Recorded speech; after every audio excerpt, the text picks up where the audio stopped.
तो चलिए बच्चों स्टार्ट करते हैं कि बीपीएससी टीआरई 3 में जो आपका रिजल्ट है, सबसे पहले मैं बता दूं कि 20 अक्टूबर तक 20 अक्टूबर तक उम्मीद है कि आपका रिजल्ट डिक्लेयर बीपीएससी के द्वारा किया जाएगा, ऐसा अनुमान लगाया जा रहा है। तो इसके लिए आपका जो रिक्वायर्ड डॉक्यूमेंट आपका क्या होगा, वेरिफिकेशन के लिए ये सारा कुछ हम लोग डिस्कस करेंगे। सत्यापन के लिए आवश्यक दस्तावेज क्या क्या है, ये यहाँ पे हम लोग डिस्कस करेंगे। तो सबसे पहले यहाँ पर जो है चेकलिस्ट है, वन बाय वन हम लोग देखेंगे कि क्या आपका रिक्वायर्ड डॉक्यूमेंट है जो डॉक्यूमेंट वेरिफिकेशन में लगने वाला है। बहुत सारे बच्चों ने रिक्वेस्ट किया था, इसलिए मैं ये वीडियो लेके आया हूँ। सबसे पहले आप देखें आधार, पैन कार्ड और ड्राइविंग ड्राइविंग लाइसेंस। आधार या पैन कार्ड या ड्राइविंग लाइसेंस, इन तीनों में से आपके पास जो कुछ भी है वो आप लेके जा सकते हैं डॉक्यूमेंट वेरिफिकेशन के लिए। अगर आपके पास आधार कार्ड है तो आप सिर्फ आधार कार्ड भी ले जा सकते हैं, अगर पैन कार्ड है तो पैन कार्ड ले जाएं, अगर ड्राइविंग लाइसेंस है तो ड्राइविंग लाइसेंस भी आप लेकर जा सकते हैं। जो लोग आरक्षण वाले हैं तो उनके लिए आरक्षण संबंधी प्रमाण पत्र, जाति एनसीएल और ईडब्ल्यूएस। जो भी लोग हैं EWS, OBC, SC ST category वाले, जिस भी कैटेगरी से आ रहे हैं, तो वो लोग अपना आरक्षण संबंधी जो भी आपका प्रमाण पत्र है, जो उसका सर्टिफिकेट है, वो जरूर लेके जाएंगे। निवान निवास प्रमाण पत्र, प्रमाण पत्र आपका जो कि आवश्यक है डॉक्यूमेंट वेरिफिकेशन के लिए। दिव्यांगता प्रमाण पत्र, जो भी लोग पीएच या अदर कैटेगरी में आते हैं, जो दिव्यांगता के अंदर में आते हैं, वो लोग दिव्यांगता का प्रमाण पत्र, उसका सर्टिफिकेट जरूर लेके जाएंगे।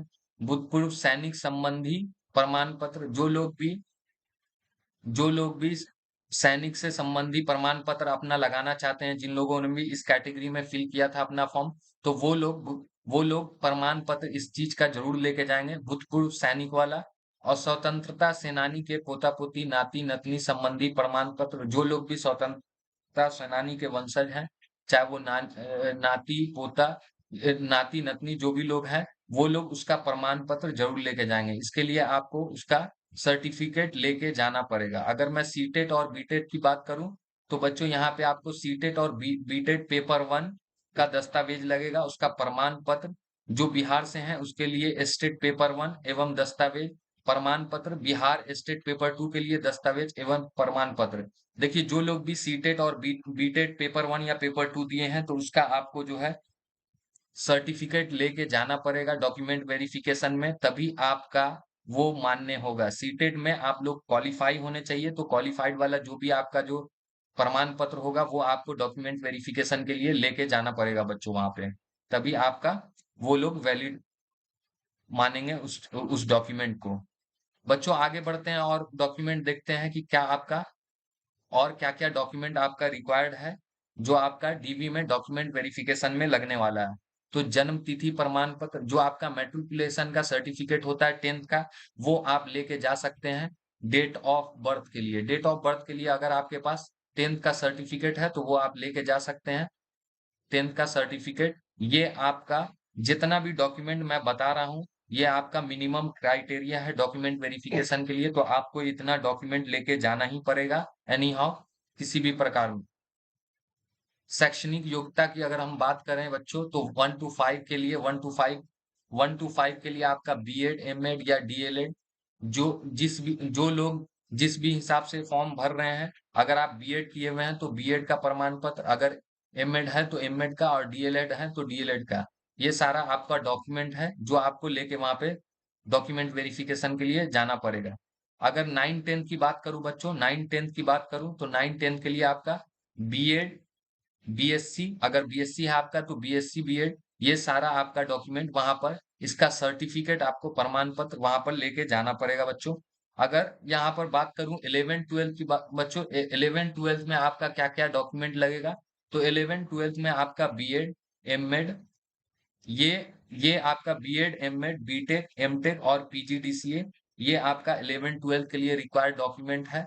यहाँ पर आपको इसका सर्टिफिकेट लेके जाना पड़ेगा, BEd, MEd, BTech, MTech, PGDCA. देखिए बीटेक, एमटेक, पीजीडीसीए ये कंप्यूटर साइंस के लिए है, तो जिन भी बच्चों को समझ में नहीं आ रहा वो परेशान ना हुए। बीटेक, एमटेक और पीजीडीसीए ये सारा आपका कंप्यूटर साइंस वालों के लिए है। बीएससी, एमएससी, ये सारा आपका कंप्यूटर साइंस वालों के लिए है। अगर बीटेक आपका बीटेक आपका अदर ब्रांच है कंप्यूटर साइंस के अलावा। अगर बीटेक कंप्यूटर साइंस से है तो आपको सिर्फ और सिर्फ बीटेक कंप्यूटर साइंस का सर्टिफिकेट लगेगा। उसमें बीएड रिक्वायर्ड नहीं है, बीएड की आवश्यकता नहीं पड़ेगी आपको। अगर आप बीटेक अदर ब्रांच से हैं, बीटेक कंप्यूटर साइंस के अलावा अगर अदर ब्रांच से है, तो आपको बीटेक का सर्टिफिकेट, साथ में आपको पीजीडीसीए का भी सर्टिफिकेट लगेगा, post graduate diploma in computer application. इसका आपको सर्टिफिकेट लेके जाना पड़ेगा, जो कि post graduate diploma in computer application आपका एक रिकॉग्नाइज्ड यूनिवर्सिटी से होना चाहिए। ये यूनिवर्सिटी वाला आपको लेके जाना है। अगर आप इंस्टीट्यूशन से करते हैं तो इसको वैलिड नहीं माना जाएगा। तो प्लीज आप पीजीडीसीए का जो सर्टिफिकेट है वो यूनिवर्सिटी वाला ही लेके जाएंगे, तभी इसको मान्य माना जाएगा। अदर एलिजिबिलिटी क्राइटेरिया में ये आता है एमटेक। एमटेक वाले जो भी लोग रहेंगे, बीटेक और एमटेक वाले, बीटेक अदर ब्रांच और एमटेक कंप्यूटर साइंस वाले, तो वो लोग अपना एमटेक का भी सर्टिफिकेट लेके जाएंगे।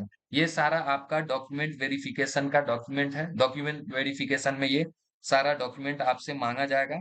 अगर कुछ क्वेश्चन है, कोई क्वेरी है, तो आप पूछ सकते हैं बच्चों। मैं कोशिश करूंगा कि आपका रिप्लाई दे सकूं।